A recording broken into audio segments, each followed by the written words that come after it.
Alright, we should be live. We're back. We're working on Ygra, Eater of All. We have finally decided what build we're doing.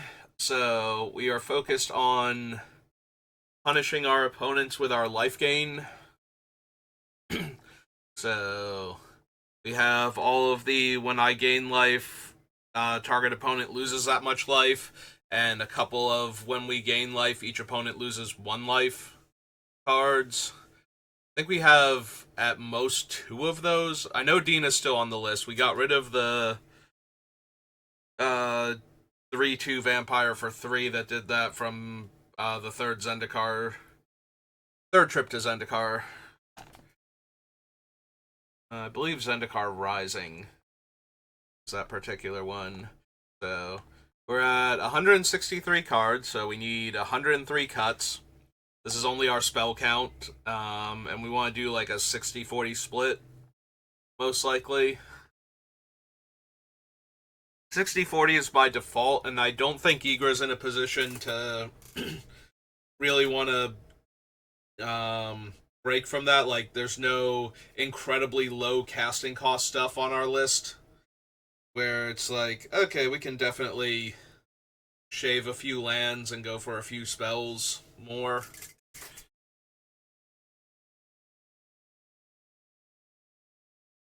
Yeah, there's still a lot of aristocrat stuff in here because a lot of it drains the opponents, so they lose life and we gain life. We did get rid of all of the ones that don't cause us to gain life also.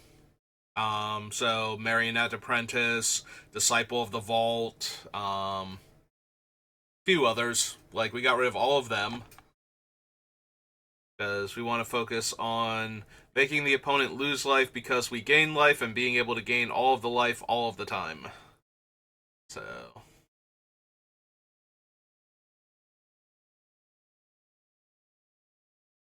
yeah, so last time, what did we do? We did a card draw list. Yeah.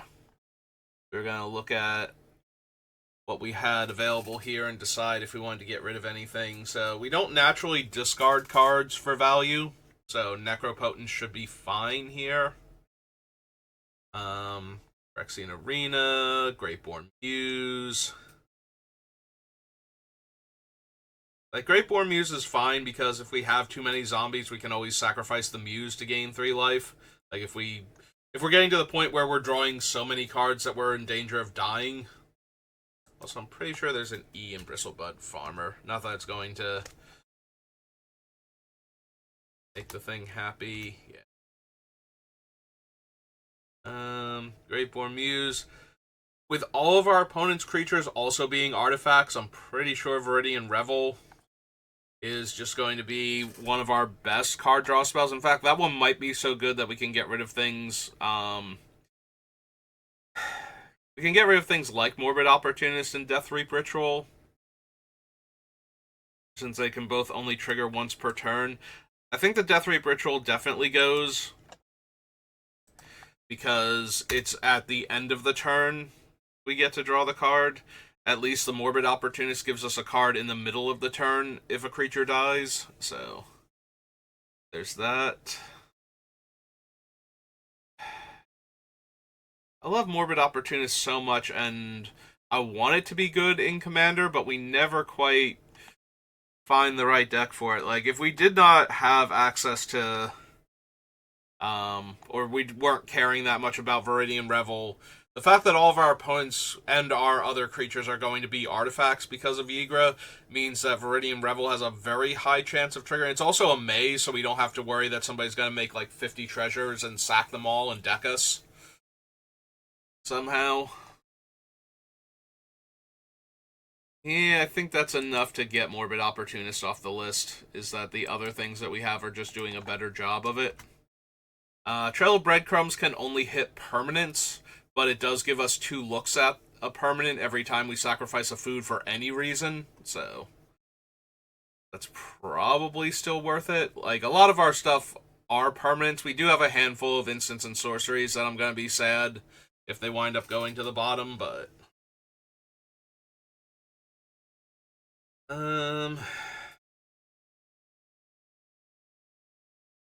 we might not need the Great Henge. Like, it's relatively cheap to cast because of Ygra. Like, even without counters on Ygra, it shaves 5 off the casting cost, I believe. Oh no, 6 off the casting cost. So, so yeah, that brings it down to 3 mana once we have 5 mana in play. And it does let us draw a card every time we cast a creature spell. Well, yeah, every time our non-token creature enters. Let me double check Great Henge. Usually I don't need to know the exact wording on Great Henge, but... where X is the greatest power, got that part. Is it non-token creature? Is it cast or is it non-token creature? It's non-token creature. So it doesn't matter if I cast them, it matters if it's a non-token creature. That's why I couldn't remember, like, which one of the two it was. Because I was, like, 99.9% sure it can't hit tokens. So, have Ygra peeking up again.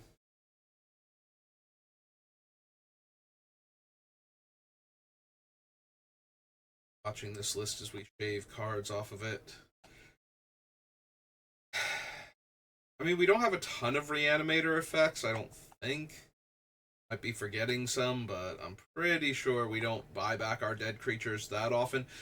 Except for the Witch's Familiar will keep coming back. Silver Smoke Ghoul comes back too. But a lot of the ones that are coming back, like the smaller ones, it's more important that we're drawing a card than it is that we are growing them, because they're not very impressive even with the +1/+1 counter. Kevin, it does help that it's also gaining me 2 life a turn, so that's a thing.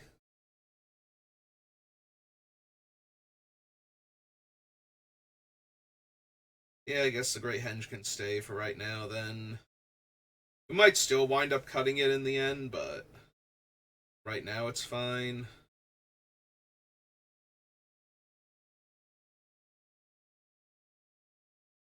Yeah, kind of hard to argue with Trading Post.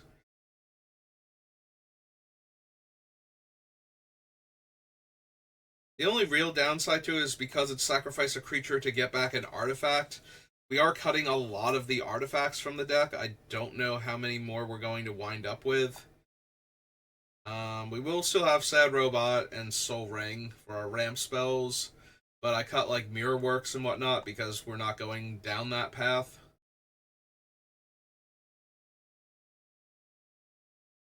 So a lot of the things won't be artifacts in our graveyard.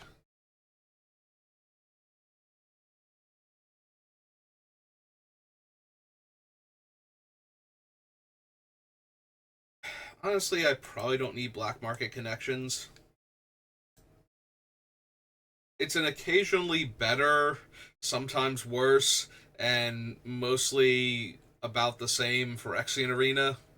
Like, sometimes I'm getting treasures out of it and losing life. I guess it's just a... It's, for the most part, a better for Phyrexian Arena, except that I'm losing 2 life per card. Because the other options are a lot stronger than for Phyrexian Arena. The only upside to the arena is that I'm only losing 1 life and getting to draw an extra card each turn. Whereas, in order to run this one, I have to lose 2 life to draw the card. And I'm probably losing between 3 and 6 life a turn. Let's be honest, I probably want the treasure too. There are a lot of cards that offset that in our deck,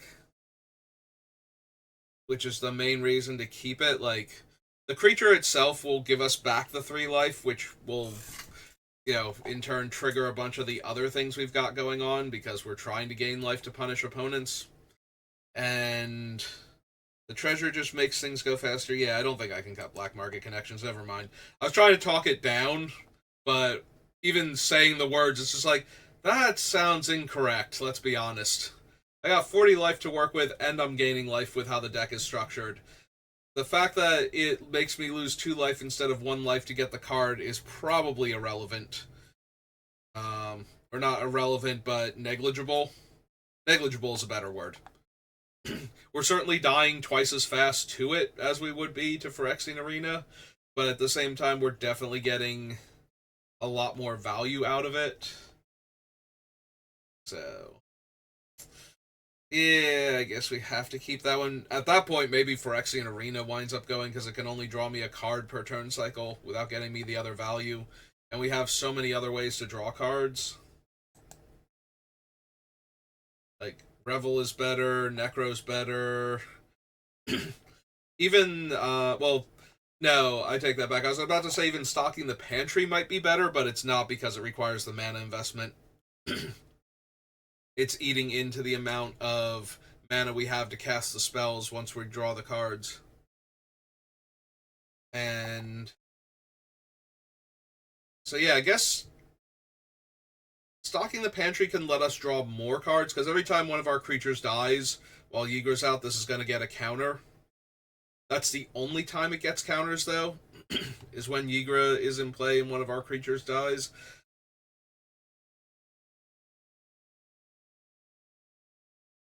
So the no mana investment after it's down for Phyrexian Arena versus the 2 mana investment, but we might get to draw more than one card per turn cycle on stocking the pantry. Stocking is only 1, but that doesn't really matter. Both of them are going to come down before Ygra gets down, and pantry can't draw us cards. We have almost no other ways to put 1/1 counters on our creatures. I think we have the Great Henge, and we have like Pentavis and Hangerback Walker. I think that's it as far as ways to get 1/1 counters on stuff. There might be like 1 or 2 other ways that I'm forgetting off the top of my head, but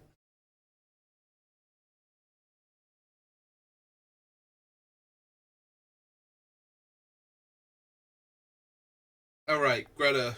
Greta can literally suck a food to put a counter on a creature.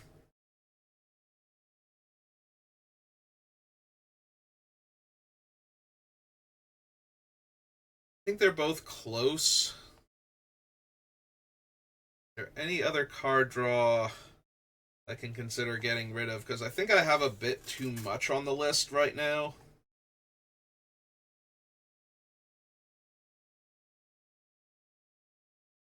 It's even possible that stocking the pantry and Phyrexian Arena should both go. Like, I'm hemming and hawing which one of them is better and which one of them is worse, but maybe they're both not good enough.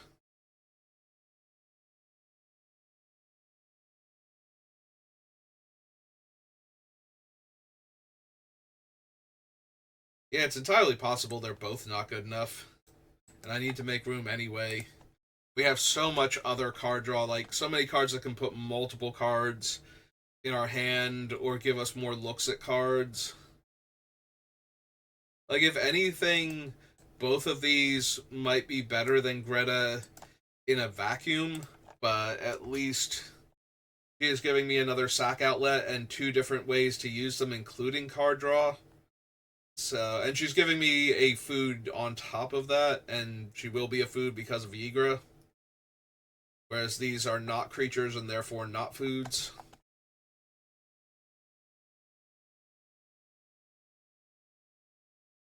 Fine. It's entirely possible that Greta has to go also. Like, we already cut the Savvy Hunter because Greta and... Oh wait, is Peregrine Took not on this list? Because he is a card draw engine with food. Yeah, I missed Peregrine Took. So 1, 2, 3, 4 we need to get rid of.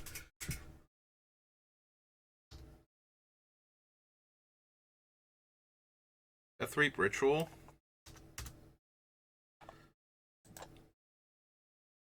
Orbit Opportunist.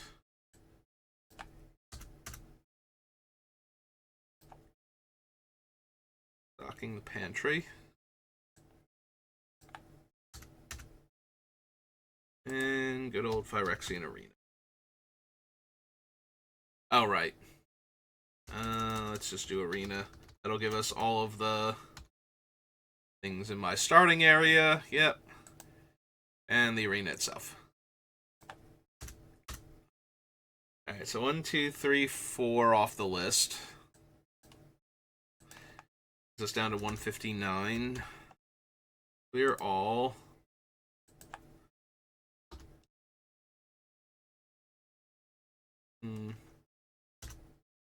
Peregrine took? Peregrine took. Okay. Yeah, he does let me sacrifice foods to draw cards.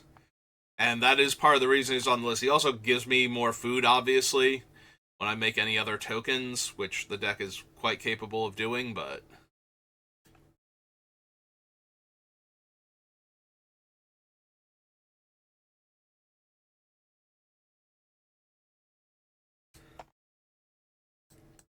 So we put Pippin down here.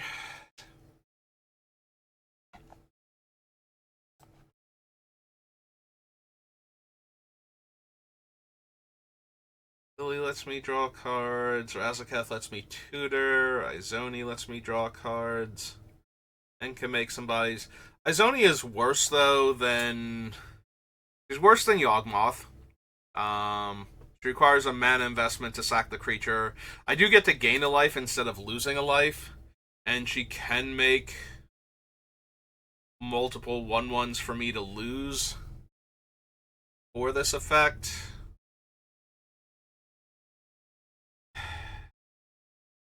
The problem is that when our commander is out, we can also sack the creatures to Greta or to Peregrine in order to draw cards. Now, granted, we're sacrificing 3 creatures to draw from Pippin, but that might not be the worst, depending on what else we have going on.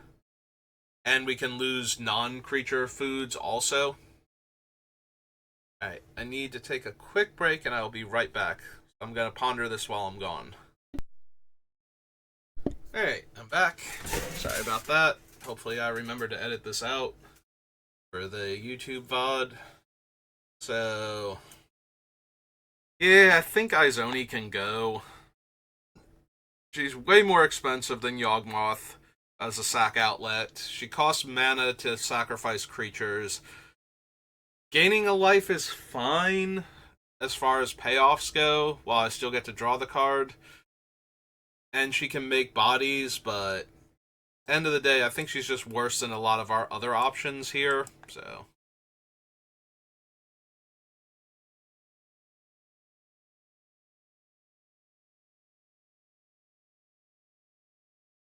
She's 2 mana less than Razaketh and 2 mana more than Yawgmoth. And it's double green more for her over Yawgmoth, so... I think we have... And we have a few other sack outlets at lower casting cost too. Like, I'd rather cast Baba Lysaga than Izoni most of the time, I think. We ditch Izoni. Alright, let's get her off the list. And then let's look at the list. Like, the whole list as a... Yeah. The whole list as a whole, I almost said. So yeah, let's get Izoni off the list. Bring us down to 158. Clear that off. Alright, Demonic Tutor, we're almost definitely not cutting. Soul Ring, we're probably not cutting. We have Artifact Hate, but not enough to make Soul Ring unplayable. Like, we've had decks where it's just like, no, we are trying really hard to hate on cards like Soul Ring, so, and all other mana-producing artifacts, so. But here, we don't have the Null Rod, we don't have the Oof. We didn't go that route, so Soul Ring gets to stay. We're probably keeping Nature's Lore. We're almost definitely keeping the 2-mana ramp spells. If we get rid of them, the only reason for that is to load up more on creature-based ramp spells, so that way we have bodies to sacrifice afterwards. But I'm pretty sure we're running a combination of both. Necropotence is too good on card draw. Grim Feast lets us gain tons of life at, like, off of a Wrath or something, which in turn would trigger all of our when we gain life opponent loses that much life cards. The biggest downside to this is that 2 of them are creatures, so a Wrath might, like, the third one is also a creature, but at least it dies into an enchantment. You know, we did put the snake from Duskmourn on the list because of that. So, at least that one would still be around, and Sanguine Bond would still be around, so... Growth. Seeds of Innocence. Like, it's a good wrath anyway, because it's going to kill every creature in play except Ygra when it resolves, as long as nothing happens to Ygra. So it's still 3 mana, kill all of our opponent's creatures, and leave us with Ygra in play to attack with. And Ygra probably won't care about the life at that point if we killed enough creatures. It can be the all 21 points of damage plus as a commander anyway. And if they didn't kill Ygra to save their stuff, then they're not killing Ygra afterwards unless their creatures dying are the only reason why they can suddenly kill Ygra.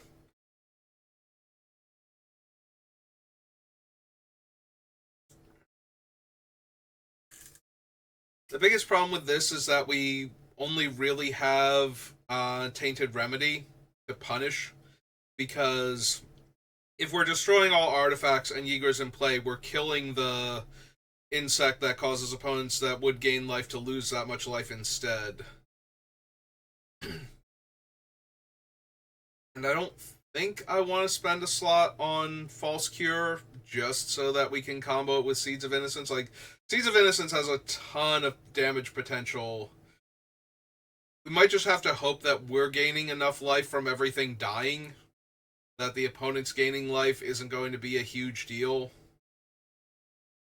Like, if we have out our we gain life and opponent loses that much life, and we have the enchantment where our opponent's creatures dying is giving us life, if they have more toughness than casting cost, we can actually cause opponents to net lose life off of losing their artifacts. If they have a lot of artifact tokens in play, especially if they're creatures, we would be able to gain life based on their toughness and then cause the opponents to lose that much life. Yeah, I can't see cutting Seeds of Innocence even with some of the cards we've already lost, just because it's a 3 mana Wrath the board except for our commander. That's probably way too strong. Plus, it's another way to kill all of our opponent's artifact-based ramp, so the 1-2 punch of that is way too good. Losing their ramp and losing their creatures. Worldly Tutor. We might be able to cut Worldly Tutor. We have Vamp Tutor, Demonic Tutor, Survival, Razaketh, the Skeletons. I think we have like 2 or 3 other tutors, maybe. We'll have to double check that, but we might be able to lose Worldly Tutor. We still have enough card draw where that might be worth it anyway. We do have to create a sublist for all the ways we have to give Ygra evasion abilities to punch through for damage, so that way we can narrow it down to just the best ones. A Granger staying for ramp. Pattern of Rebirth. That's another reason to get rid of Worldly Tutor. That is another tutor, since all of our creatures have a built-in sacrifice outlet while Ygra's out. It's very easy for us to find a spot. It's a lot easier for us to find a spot to stick a Pattern of Rebirth and immediately kill the creature without our opponents getting to do anything about it.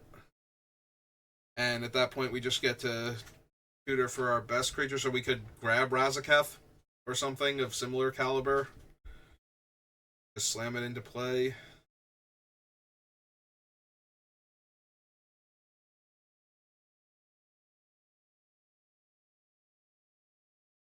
Ranger. Rebirth, Black Market is still fine. Alright, Diabolic Intent is our other tutor. Yeah, we probably don't need Worldly. We also have Sidisi on the list, who might not make the cut, but she is another... She has a Diabolic Intent attached to like a 3/5 Death Touch or something. 4/5 Death Touch. So... worst case scenario, she is a 5 mana tutor for any card, because we have to sacrifice her to herself. Statist is fine as a sack outlet. Dawn of the Dead is a really good engine with our deck. As I've been saying, it's very possible, because we have enough low casting cost stuff, we might want Chthonian Nightmare also. Let's see. Brawn we have to compare to the other evasion enablers. Oversold Cemetery, as long as our opponents don't have their graveyard hate, Oversold Cemetery is going to be online practically from the word go. Like, if we cast it on turn 2 or something, it won't be, but it's very realistic to get this thing online somewhere around, like, turn 6 or 7. And we're just getting back a creature every turn. Now, granted, there's tons of graveyard hate in Commander, and I don't build a Commander deck without some way to hate on the graveyard. But they have to have it at the right time, and if it's not a continuous thing and it's not still in play, you know, if they play Scavenging Ooze and eat a bunch of my creatures and then I kill the Scavenging Ooze, we can probably get it back online within like 2 or 3 turns. Maybe even less, depending on what we have access to. So, uses one of our card draw engines, Decree of Pain. Lissa. This is just a very good reusable artifact destruction spell. Greaves to give our commander haste and Shroud. Pentavis can constantly grow our commander. And with other cards out, it can do other things, because why shouldn't it? It's also very good at chump blocking non-trampling creatures. If I have some mana available. Like, we remove the counters, we assign blockers, we sack, we put counters back on the Pentavis. All of that is growing our commander constantly, so... Yeah, the fact that we get to just spend 2 mana... It's a lot like Fire Breathing, only it's permanent. We get to spend 2 mana to put 2 counters on Ygra while this is out. In a very roundabout way.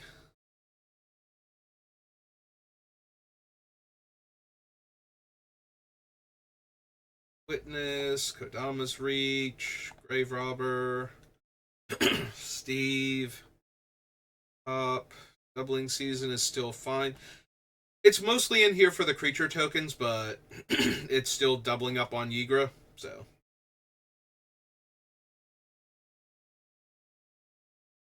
Farseek, Savra. Mischief is fine for right now. Excuse me. Bitter Blossom. We might wind up cutting Bitter Blossom. We might not need it.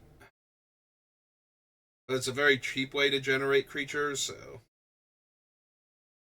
Barhaven Elf, Wood Primus, Necrogenesis. Dia, Awakening Zone might go still. I can see losing the creatures that give me tokens when my non-token creatures die, like Pawn of Ulamog, Skull Shifter, those ones, and just go with, like, Open the Graves, the Pest Mound or whatever it's called.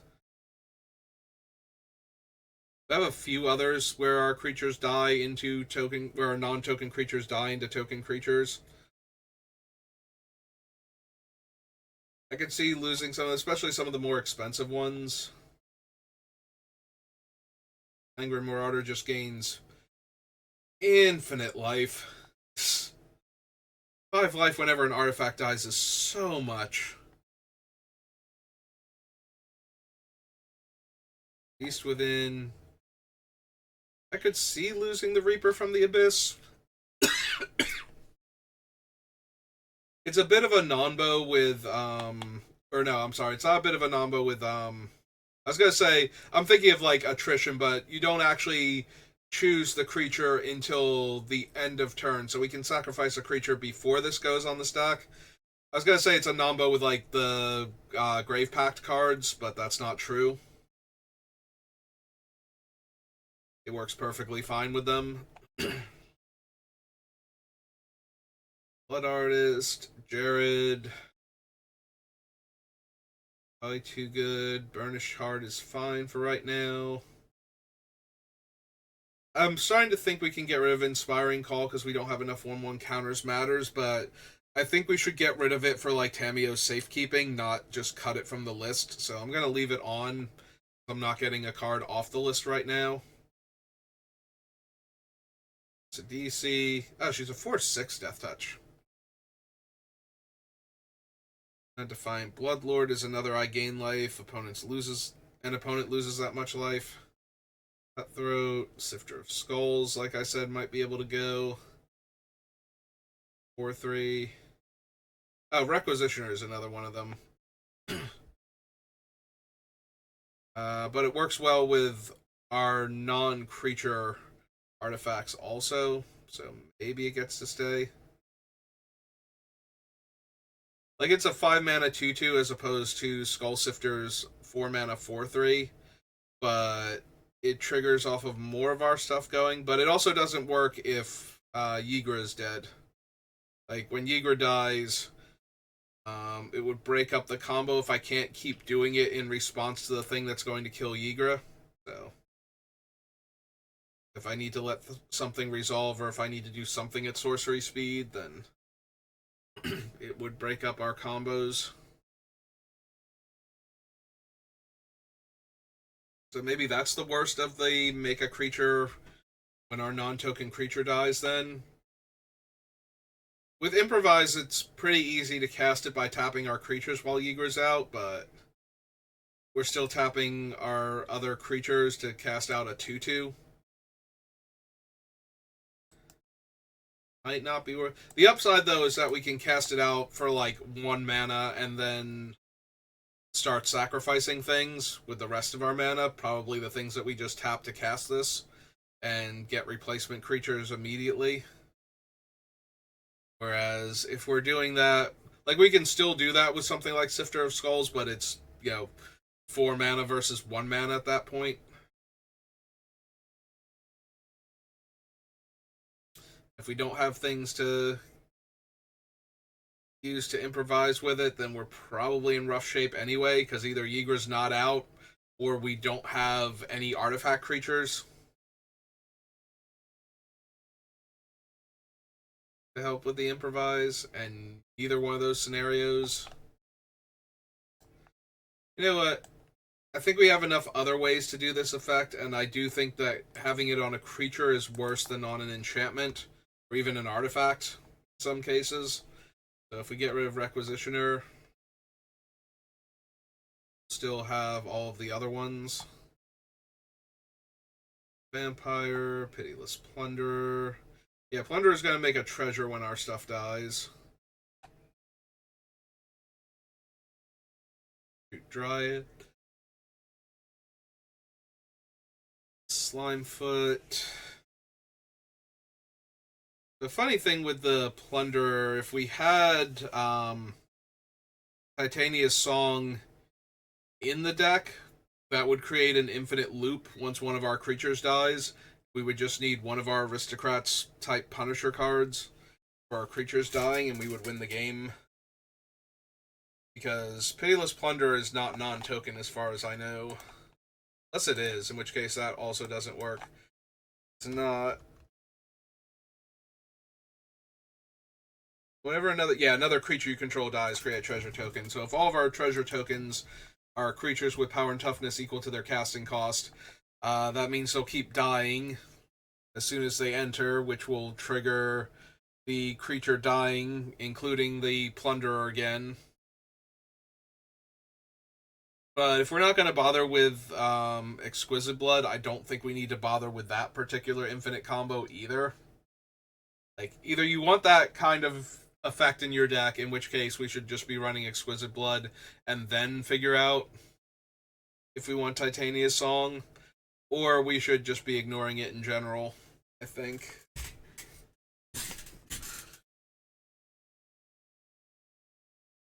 Like, I definitely have plenty of decks that have 2 cards that can randomly come together and win you the game on the spot due to infinite interactions. Like, I don't think that's bad to have in your commander deck, but at the same time, I think Ygra's not at the power level where I want one of those as my backup win con.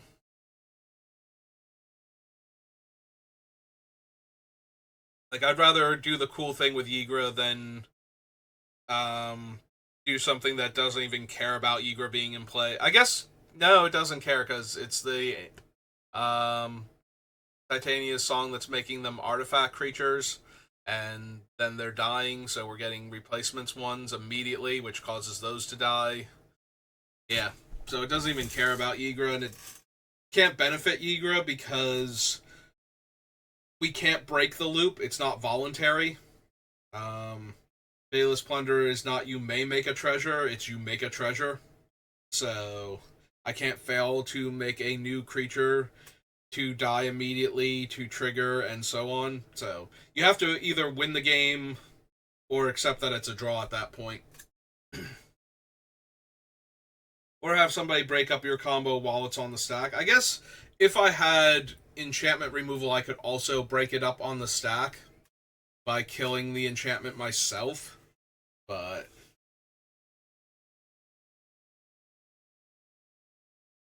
if I set up the combo and it didn't work, the only reason I'm breaking up the combo is because somebody else already broke up part of it anyway. Like the meaningful part, they killed like the aristocrat card, like the Zulaport or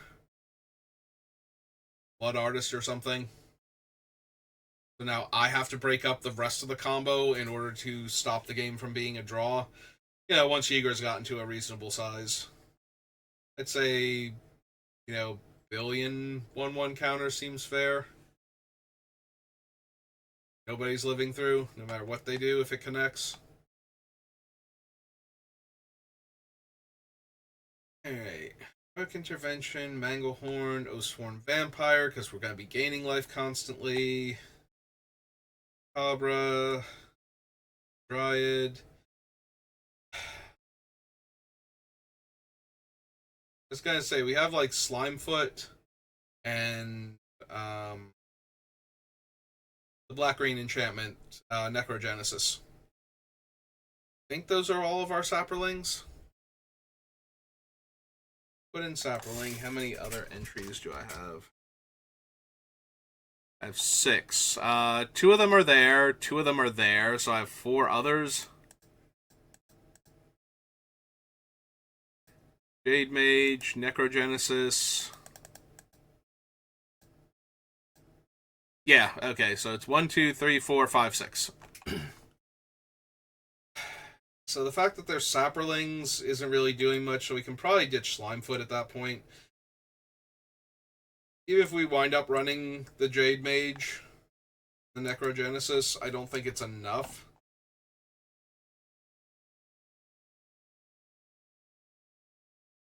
Like, I would rather have any of the other creatures that are draining, regardless of what my creature's type is.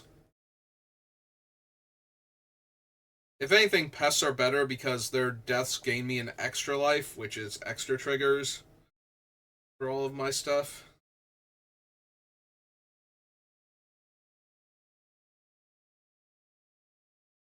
Gator, Anna, Cauldron Familiar.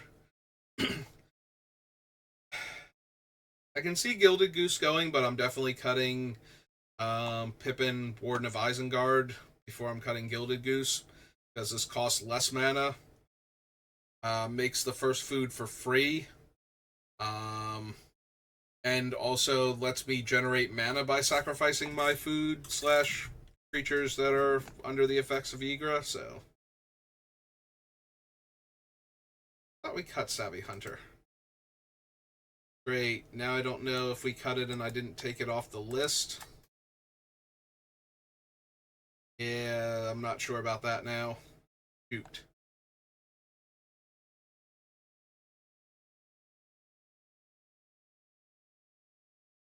I haven't seen anything else that I know I cut though, so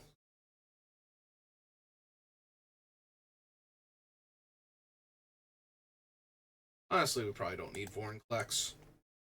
I know the mentality of why I put him on the list at the time. Yeah, I think we cut Savvy Hunter and I forgot to cut it from the lower, or I forgot to cut it from the upper list.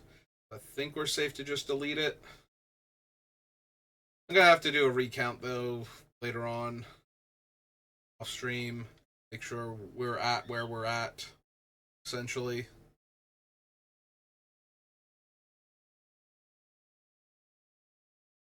Thought I cut Fade from History too. That's concerning. Alright, so 1, 2, 3, 4. Let's cut these off the list real quick, and then let's double check some things. Alright, so back to Brothers War, because I've already forgotten the name of the card. Fade from History.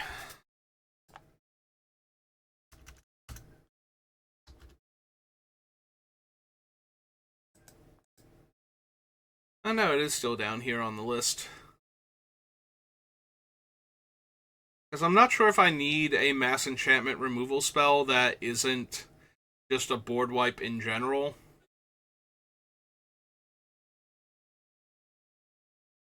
It is funny that it grows Ygra an extra 2 points per player, since it's going to give everybody a bear token that's going to lose stuff anyway. Alright, I didn't cut it off of the list yet, though, so it might have been something I was considering and eventually did not decide to get rid of. Alright, now that we have the finalized list, how many of our things are actually human? Alright, Hypnotist is 1.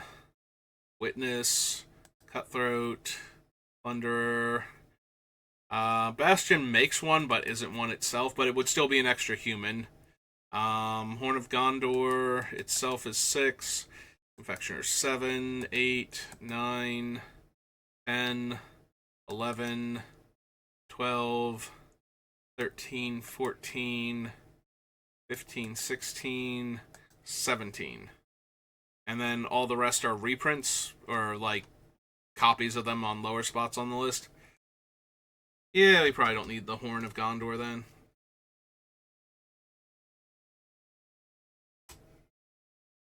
Right.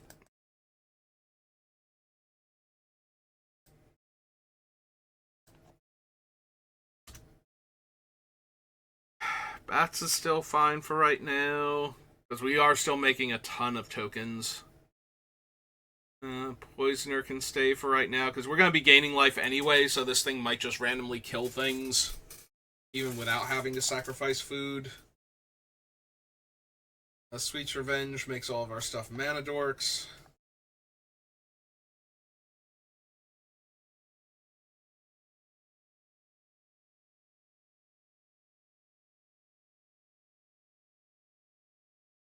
As easy as it is to trigger Flitterfang, I don't think a 5 mana 3/4 is where I'm at, which makes me a little sad because Flitterfang is kind of silly. Being a fairy rat and all.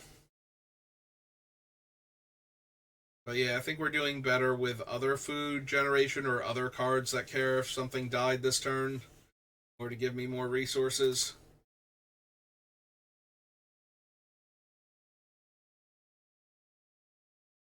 Minor stays for right now. Because of all of the target opponent loses a life and we gain a life when a creature dies, if we're doing any of that, then Forsaken Miner is the cheapest one to bring back, and we are doing that in the deck, so we keep the Miner because it can come back for exactly 1 mana each time.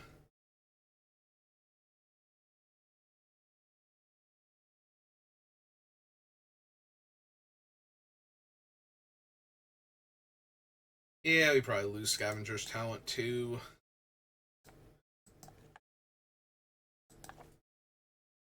It's the whole trigger only once per turn thing.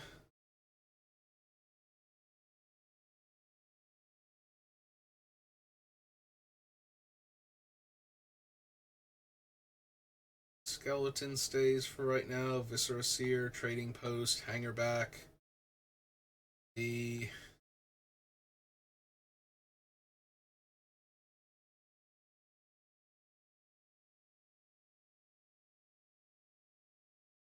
do I really need the Bramble Sovereign? Like, it's still fine in the deck. There are plenty of cards that I would not mind copying. But I think part of the reason we were interested in this is I wanted to potentially give other people copies of their creatures just because there are more bodies to die for Ygra. And in the meantime, we can do some politicking with it. You know, Like, hey, if you want an extra copy of your Living Disenchant, if you use it to kill this thing, I'll give it to you. That sort of thing.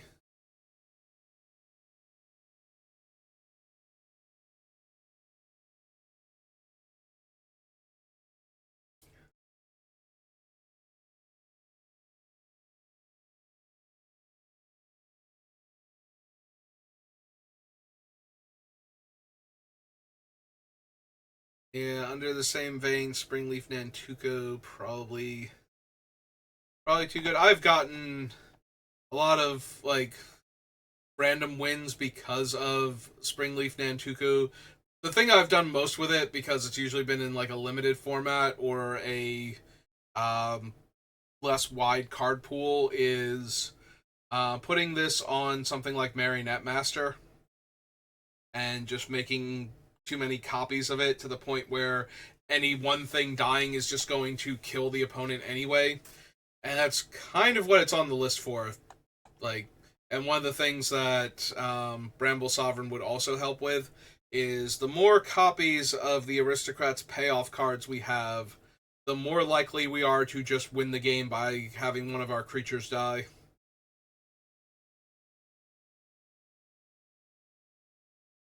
We're having a lot of our creatures all die at the same time.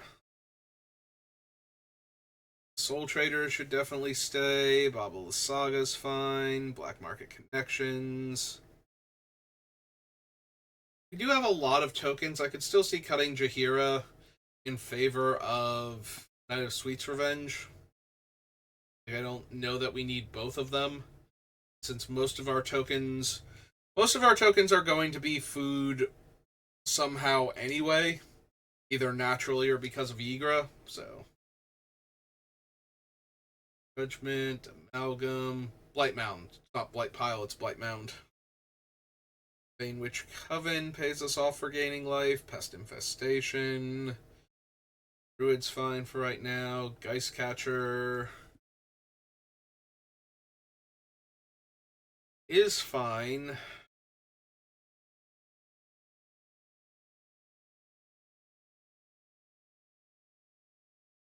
See losing Pippin still. Pippin's like on the low end of cards I'm not prepared to cut yet, but when we get a lot closer to the end, he's going to wind up going.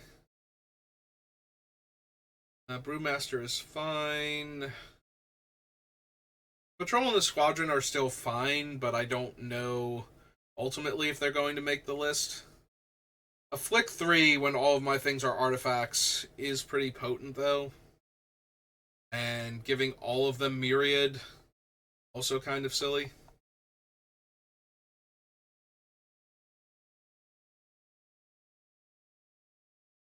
Yeah, still want all the Fallout stuff. Brotherhood Regalia is just too good on Ygra for making it unblockable. And I can see cutting Doric, but we have to go over all of our ways to give our thing trample. So we cut 3 more cards. It's down to 151. We are past the 50-minute mark, but I'm going to have to edit out like the 2 or 3 minutes that I was away from the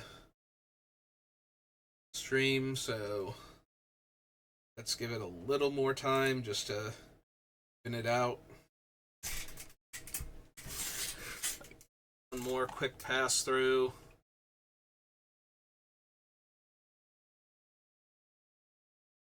For pattern, black market, intent, deed. I have to come up with a list of all of our sacrifice outlets too, see if we have room for getting rid of 1 or 2 of them.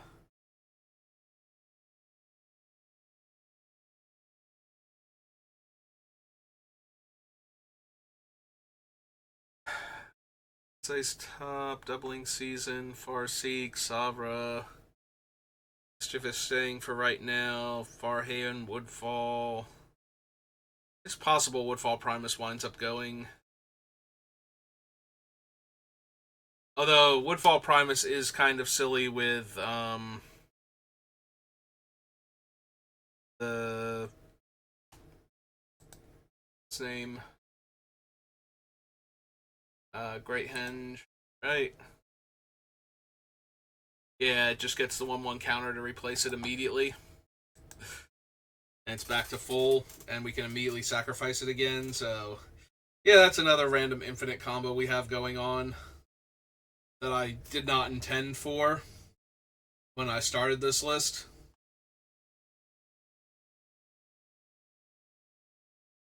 Awakening Zone might be able to go. I mean, it is nice that they're all mana dorks that we can sacrifice, but we might not need any of the Eldrazi token makers.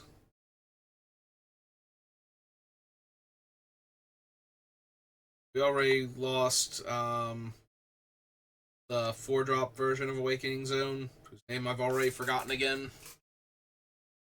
Probably nothing too important. Sanguinate, Revel, Corrosion, Marauder. Want all of those to stay right now.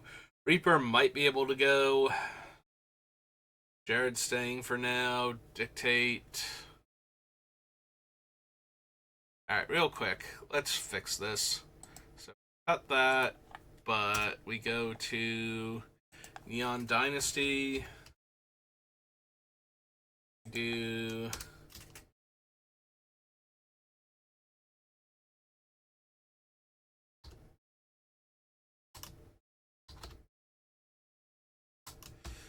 Screen for an instant.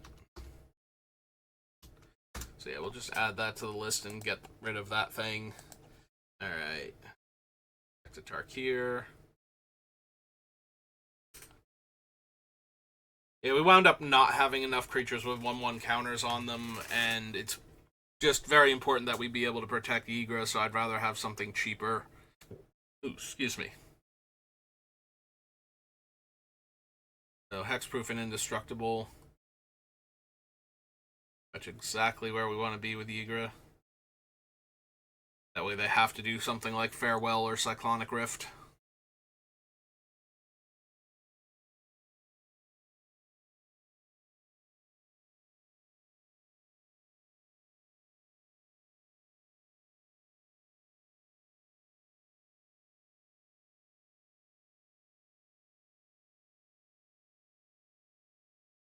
Still considering cutting the Dryad.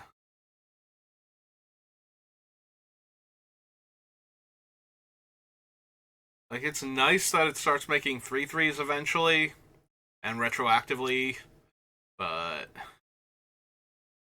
it's still kind of making it on here just because it's making a creature every player's turn, so multiple creatures a turn cycle.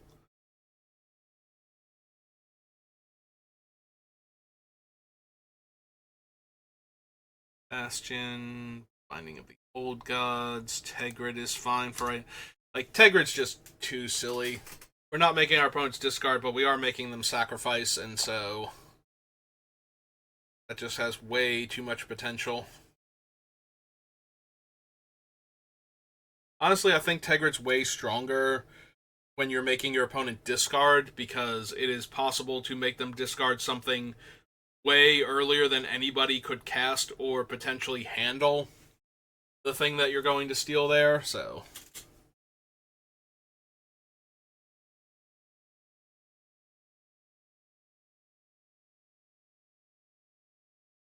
Yeah, Sheoldred's gotta stay. Drifnod's probably too good.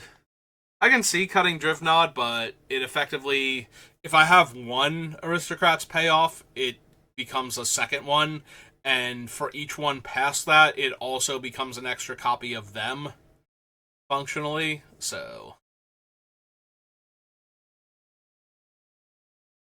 Its exponential growth factor is good enough to offset the fact that it doesn't do it on its own. Bats is still staying until we get rid of enough token makers that it just becomes a worse version of all of our other things. Greta, Poisoner, Sweet's Revenge. Yeah, Experimental Confectioner is also going to be one of those. I'm just going to go infinite because the rats are food, so when I sacrifice them, we get a replacement rat, so I can just keep sacrificing them. As long as I have a thing to sacrifice them to, good to go.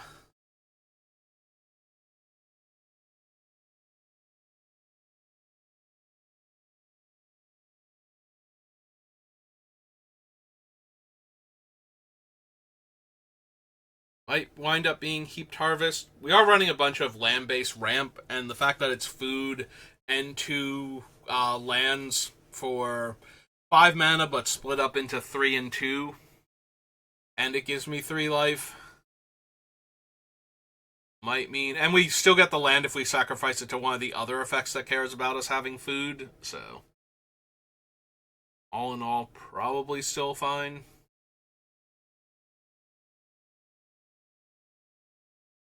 Yeah, we're almost at the end again.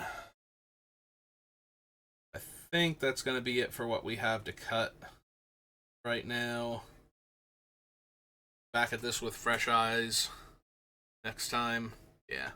Alright, so we'll call it there for right now, and we'll pick back up next time. We're down to, in theory, 151 cards, so only 91 left to cut, and we'll be good to go.